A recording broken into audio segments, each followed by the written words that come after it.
Hello আমার sweet cute বন্ধুরা, কেমন আছো তোমরা? নিশ্চয় আমার গল্প শুনে শুনে খুব সুখ নিচ্ছ আর আনন্দে আছো, তাই না? তোমাদের আনন্দ দিতেই তো আমি নিয়মিত তোমাদের জন্য নতুন নতুন গল্প নিয়ে হাজির হয়ে যাই। তো চলো, তোমরা যারা এখনও আমার চ্যানেলটি সাবস্ক্রাইব করনি তারা প্লিজ প্লিজ প্লিজ আমার চ্যানেলটি সাবস্ক্রাইব করে দাও। চলো তাহলে দেরি না করে ভিডিওটি জলদি জলদি করে লাইক করো আর চ্যানেলটি সাবস্ক্রাইব করে দাও। ধন্যবাদ। মুষলধারে বৃষ্টি নামলো, ঝমঝম শব্দ করে বৃষ্টি পড়ছে।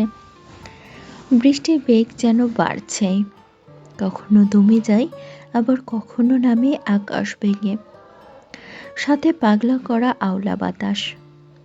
চারিদিকে শুনশান নীরবতার মধ্যে ঝমঝম করে বৃষ্টি নামলে ভয় লাগে। কি যেন ছুটে আসছে খুব করে, যেন আমাদের গিলে খাবে।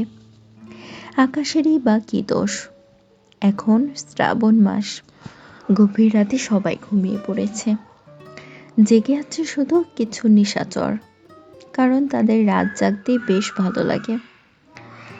গভীর রাতে এক ধরনের নিঃশব্দতা খেলা করে, অনুভূতিতে কড়া নাড়ে অদ্ভুত এক শিহরণ। হাই তুলতে তুলতে বেলকুনিতে আসলো নীরা, এসে বলল, এই তুমি এখনো জেগে আছো? আমি খানিকটা চমকে উঠলাম ওর কথায়, কোথায় যেন হারিয়ে গিয়েছিলাম। আচমকা নীরার গলা শুনে ফিরলাম আমার অনুভূতি থেকে। নীরা আমার সামনে দাঁড়ানো, ঠিক যেন বাচ্চা মেয়ের মতো লাগছে ওর মুখটা। কোমরে হাত দিয়ে আমার দিকে এক দৃষ্টিতে তাকিয়ে আছে, ঠিক যেন বাচ্চা মেয়ের মতো লাগছে ওর মুখটা। কোমরে হাত দিয়ে আমার দিকে এক দৃষ্টিতে তাকিয়ে আছে। আর আমি স্লমা জড়ানো গলায় বললাম, তোমাকে অনেক সুন্দর লাগছে নীরা। সে বলল, ঘুম থেকে উঠে পড়লে কেন? আমি নীরাকে বললাম, ঘুম থেকে উঠে পড়লে কেন? দুঃস্বপ্ন দেখেছ নাকি সুস্বপ্নে ঘুম ভেঙেছে তোমার? নীরা বলল, দুঃস্বপ্ন তো এখন দেখছি। এত রাতে আমাকে ফাঁকি দিয়ে সিগারেট খাওয়ার কিছুই নেই।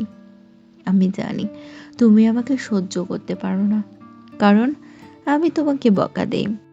কিন্তু আমি কি তোমার খারাপের জন্য বকা দেই? ঠিক আছে, তবে কালকে থেকে আমার জন্য সিগারেট নিয়ে আসবে। দুইজন মিলে একসাথে বসে সিগারেট খাবো। আর যদি না আনো তাহলে কিন্তু বাসায় ঢুকতে দিব না। এবার নীরা বলল, আমার দিকে তাকিয়ে থেকো না, সিগারেট টানো, টেনে টেনে নিজের ফুসফুসটাকে শেষ করে দাও, আর আমি অকালে বিধবা হয়ে যাই। কি আর করার বলো? কপালে যদি আমার এটাই থাকে। নীরার চোখ ভিজে গেল। আমার নিজেকে কেমন জানি অপরাধী মনে হলো। নীরার মুখ আর শ্রাবণ মাসের আকাশটা যেন একরকম হয়ে আছে। কে জানে এখনই বুঝি কেঁদে ফেলবে। আমি আধ খাওয়া সিগারেটটা অ্যাশট্রেতে রেখে নীরাকে বললাম, আমার মন ভালো নেই, সারা রাত ঘুমাতে পারিনি। আজ কেন জানি সিগারেট খেতে ইচ্ছে হলো, তাই নিচে গিয়ে সিগারেট নিয়ে আসলাম। সরি রে। নীরা বলল, তা এত রাতে আমাকে একা বাসায় ফেলে সিগারেট আনতে গেলে? তখন একা একা জেগে গেলে আমার কি হতো? এত বড় বাসায় দিনের বেলায় তো একা একা আমার থাকতে ভয় ভয় লাগে। তুমি এমনটা করতে পারলে আমার সাথে? আমি বললাম, সরি, আমি না বুঝতে পারিনি। নীরা বলল, দারোয়ান বেরোতে দিল এত রাতে তোমাকে? বাইরে তো প্রচুর বৃষ্টি হচ্ছে, এর মধ্যে বেরোলে কিভাবে? দারোয়ানের কাছে থেকেই সিগারেট এনেছি। নীরা বলল, তুমি তো ব্র্যান্ড ছাড়া সিগারেট খাও না, তাহলে আজ কিভাবে খেলে? আমি বললাম, দারোয়ান মাসের শুরুতে ব্যানসন খায় আর মাসের শেষে বিড়ি খায়। কি অদ্ভুত গোজামিল, তাই না? আমি দারোয়ানকে বলেছি সিগারেট নিয়ে আসতে। সে ছাতা নিয়ে বেরিয়ে গিয়ে সিগারেট নিয়ে এসেছে। এই জন্য তাকে বকশিশও দিয়েছি কিছু। আমি বক বক করে গেলাম কিছুক্ষণ। নীরা এসবের কিছু শুনতে পেল না বোধ হয়। সে চুপ করে বসে রইল আমার পাশে। তাকে হয়তো বৃষ্টির মোহে ধরেছে। আমি কিছু না বলে বাইরের আকাশের দিকে তাকালাম। দেখলাম বৃষ্টি এখনো পড়ছে। বৃষ্টির ফোঁটা এসে আমার গায়ে পড়ছে, আর নীরা আমার হাত ধরে রেখেছে। আমি এবার চুপ করে বসে রইলাম। মনটা হঠাৎ করে বিষিয়ে উঠেছিল ওর কথাই। এরপর বললাম, মন খারাপ কি জন্য? নীরা বলল, মন খারাপ কি জন্য? আমার বরকে মন খারাপে একদমই মানায় না। তা কি হয়েছে বলবে আমাকে? আমি নীরাকে সত্যটা লুকিয়ে বললাম, মন খারাপ না, অনেকদিন পরে রাতের মুষলধারে বৃষ্টি দেখতে ভালোই লাগছে। ব্যাচেলার লাইফে এইরকম বৃষ্টি দেখতাম আর সিগারেট টানতাম। আমি নীরাকে সত্যটা লুকিয়ে বললাম, মন খারাপ না, অনেকদিন পরে রাতে মুষলধারে বৃষ্টি দেখতে বেশ ভালো লাগছে। ব্যাচেলার লাইফে এরকম বৃষ্টি দেখতাম আর সিগারেট টানতাম। আমার কাছে সিগারেট না থাকলে বড় ভাইদের প্যাকেট থেকে চুরি করে নিতাম। নীরা বলল, তুমি তো চোর একটা। আমি বললাম, নিজের স্বামীকে চোর বললে? আচ্ছা যাও, রাগ করলাম। নীরা বলল, আমার মনটা চুরি করে নিয়েছো যে, তাই তো চোর বলতেই পারি আমি তোমাকে। সে বলল, আচ্ছা তাই বুঝি? আচ্ছা আসো দেখি আমার বুকের মধ্যে। চুরির জিনিস দূরে দূরে রাখতে নেই। এই বলে নীরাকে আলিঙ্গন করলাম। দেখলাম বৃষ্টি নামলো আরো জোরে, যেন বৃষ্টিতে সব ভাসিয়ে নিয়ে যাবে, যেন বৃষ্টি ভাসিয়ে নিয়ে যাবে সব কিছু। নিক না, তাতে কি, আমার পৃথিবী তো আমার পাজরে। সকালবেলা ঘুম ভাঙল। আজ শুক্রবার, অফিস নেই। নীরাকে কোথাও দেখছি না। রান্নাঘরে নাস্তা বানাচ্ছে হয়তো। আমি উঠে বাথরুমের দিকে হাঁটলাম। নীরার সামনে এলো। নীরাকে বললাম, good morning sweetheart. Neera বলল, গুড মর্নিং গুড হাব্বি। আমার চোখ আয়নার দিকে। এরপর হতভম্ব হলাম। দেখলাম নাক থেকে রক্ত পড়ছে, ঠোঁট বেয়ে দাড়ি বেয়ে রক্তের ফোঁটা পড়ছে বেসিংয়ের সামনে। আমার বুক ফেটে কাশি এলো। কাশি দিতে গিয়ে মুখ থেকে রক্ত বমি হলো। মাথাটাও কেমন যেন ঝিম ধরে গেল।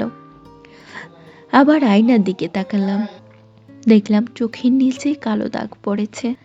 দরজার ওপাশ থেকে নীরার ডাক শোনা যাচ্ছে, এই, তোমার ফ্রেশ হতে এতক্ষণ লাগে? টেবিলে একা একা বসে আছি, তাড়াতাড়ি বের হও। নীরার গলার শব্দ যেন হারিয়ে গেল। চারিদিকে সবকিছু ঘুরছে, সময় যেন থমকে গেছে। ওয়াশরুম থেকে বের হয়ে টেবিলে বসে আছি। আমার চোখে মুখে একরাশ আতঙ্ক আর ভয়। একটু আগেই আমার সাথে যা ঘটে গিয়েছে সেটা আমার মাথার ভেতরে ঘুরপাক খাচ্ছে। নীরাকে এই ঘটনা কিছুতেই জানতে দেওয়া যাবে না। নীরাকে দেখলাম আমার সামনে পরোটা, ডিম আর ভাজি নিয়ে বসে আছে। আমার দৃষ্টি গ্লাসটার দিকে। নীরা কি যেন বলছে, সেদিকে আমার নজরই নেই। এরপর নীরা বলল, উফ, এই, তোমার কি হয়েছে বলো তো? এতক্ষণ এতগুলো কথা বললাম, তোমার কোনো রেসপন্সই নাই। তারপর ঘোর কাটিয়ে বললাম, ও হ্যাঁ, কি যেন বলছিলে? নীরা রেগে গিয়ে বলল, থাক, শুনতে হবে না তোমার। তুমি থাকো অন্যমনস্ক হয়ে। বিয়ের পরে বউয়ের দিকে ভালোভাবে নজরই তো দাও না। অথচ বিয়ের আগে কত লুতুপুতু কথা শুনিয়েছ আমাকে। আর এখন দিন দিন তোমার কি যেন হয়েছে। কোনো মেয়ের কথা ভাবছো কি জানে। নীরা কথা বলে চলল এক নাগাড়ে। আমি আমাকে কন্ট্রোল করতে পারছি না। আমার দৃষ্টি এখন টেবিল ক্লথের দিকে। কি যেন একটা অজানা ভয়ে ডুবে গিয়েছি, যে ভয় আমাকে কুরে কুরে খাবে। আর এই ভয়ের মধ্যেই আমি ডুবে যাব, এই ভেবে আরো যেন ভয় লাগছে। টং টং শব্দে আমার বিভ্রম ভাঙল। নীরা চামচ দিয়ে গ্লাসে আঘাত করছে আর বলছে, তোমার কি হয়েছে একটু বলবে আমাকে? সকালবেলা থেকে অন্যমনস্ক হয়ে থাকছো। এই যে, আমি তোমার সামনে এত সুন্দরী একটা মেয়ে বসে আছি, সেদিকে লক্ষ্য নেই? কে জানি কোন মেয়ের কথা ভাবছে। এই বলেই নীরা রেগে গেল। আমার মাথায় কিচ্ছু ঢুকছে না, আমি নিজেকে কন্ট্রোল করতে পারছি না। সব কিছু কেমন যেন এলোমেলো হয়ে গেছে। সব কিছু আবারও ঘুরছে, আর খুব খারাপ লাগছে। আমার চোখের সামনে ঝাপসা হয়ে এলো, আর অমনি চেয়ার থেকে ধপ করে পড়ে গেলাম মেঝেতে।